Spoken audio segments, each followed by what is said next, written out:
Autumn in London had painted St. James's Park in deep shades of amber.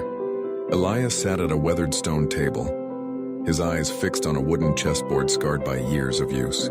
He was waiting for a man, the man he believed had shattered his world 10 years ago. Elias's father, once a celebrated poet of the chessboard, had vanished after losing a high-stakes private match. He left behind nothing but a broken black queen with a cracked base. Carved into the bottom was a single cryptic instruction: beware the 65th square. A standard chessboard has only 64 squares. Elias had spent a decade obsessed with those words, haunting chess clubs across Europe. Until a week ago, when an anonymous letter summoned him here.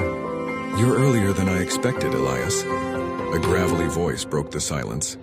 Arthur took the seat opposite him. His eyes were as deep and inscrutable as ancient wells. Without a word of small talk, he began placing pieces on the board with practiced precision. The game began. Elias played with a fierce, aggressive elegance. Every move was a silent interrogation, a strike against the man he viewed as the demon who had humiliated his father.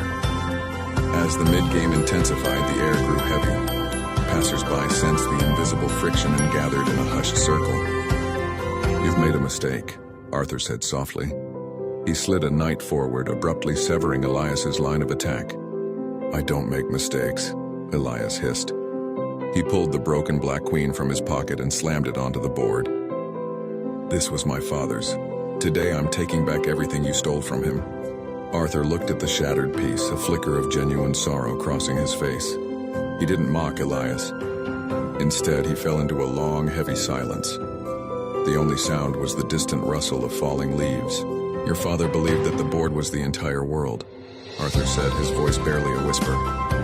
"That night he had gambled away everything, even the money meant for your education. If I had lost, I would have taken the money. If he had lost, he would have spiraled into a madness from which there is no return." Elias's hand froze. This was not the story of fallen genius he had lived with for 10 years. "I won that night," Arthur continued, meeting Elias's gaze. "But I didn't take a single penny. I told him I would burn the debt only if he walked away from professional chess forever. He didn't leave because he lost to me, Elias. He left because he finally realized he had been trapped in the 64 squares for too long. He had forgotten the 65th. The 65th square, what is it?" Elias's voice trembled. Arthur stood up, leaving the game unfinished. He gestured to a pair of children laughing as they chased a dog, to the sun dipping below the horizon, and to the rhythm of Elias's own frantic breathing. "The 65th square," Arthur said, "is the life that happens off the board." Elias sat stunned. He looked down at the positions. He realized that Arthur's fatal knight move had actually left a massive opening. If Elias chose to look past his anger, he could win the game in a single move. But Elias didn't move the piece.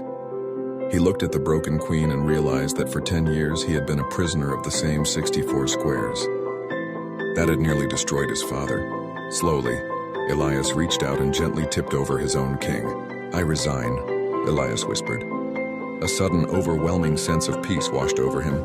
Arthur offered the only smile of the evening. He reached into his coat and handed Elias a bundle of old, weathered envelopes. "These are letters your father wrote to me over the years.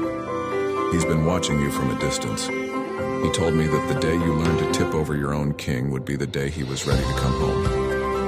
As the sun vanished and the park lamps flickered to life, Elias held the letters tight. He watched Arthur disappear into the shadows of the trees. For the first time in a decade, Elias didn't replay the match in his head. Instead, he packed his board and walked toward the park gates, stepping out into the world.